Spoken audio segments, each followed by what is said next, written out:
Hey Gogo, j'espère que vous allez bien. Aujourd'hui, je voudrais parler d'un sujet qui va peut-être vous intéresser. C'est que j'ai remarqué qu'il y a des gens qui passent quelques années à apprendre le français, mais quand ils sortent du système scolaire, ils n'arrivent même pas à se présenter couramment. Ils ne parlent toujours pas vraiment français. Alors les cours français, bien sûr, ils sont importants, c'est la base, surtout en termes de vocabulaire et de grammaire. Par contre, au niveau de l'expression orale, c'était souvent catastrophique. Ceci dit, quand on fait le calcul, dans une classe de, par exemple, moins 5 personnes, si le cours dure genre 50 minutes, ça fait en moyenne 2 minutes par élève pour parler et progresser à l'oral.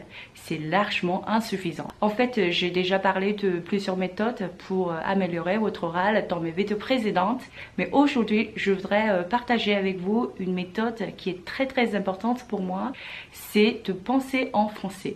Pratiquez le français comme si c'était votre langue maternelle. Cette compétence s'apprend vraiment avec la pratique et l'envie de supprimer le chinois dans votre cerveau pendant une conversation ou lors d'une lecture. Pour commencer à penser en français, vous devez impérativement pratiquer le français tous les jours. Je sais que c'est pas facile, mais commencez simplement avec des petites activités du quotidien à dire en français. La plupart de nos pensées n'exigent pas un niveau avancé.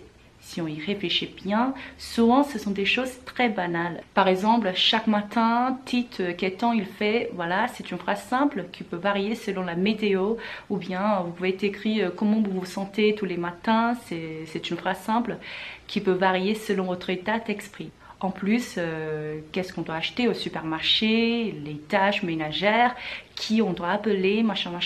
Enfin, c'est à vous à décider, c'est à vous à imaginer des petites activités quotidiennes qu'on peut parler en français. L'entraînement joue un rôle moteur et la consistance est la clé du succès. Une fois que vous aurez cet entraînement dans votre tête, tout deviendra naturel et vous vous sentirez en confiance. C'est un exercice très efficace car vous pourrez identifier les mots qui vous manquent pour parler d'un sujet. C'est aussi très utile parce que si vous pensez à quelque chose, il est fort probable que vous en parlerez avec d'autres personnes également. Voyez cet exercice comme une façon de vous préparer pour vos conversations dans la vraie vie. Personnellement, je pense que c'est une façon très agréable et efficace pour progresser à l'oral.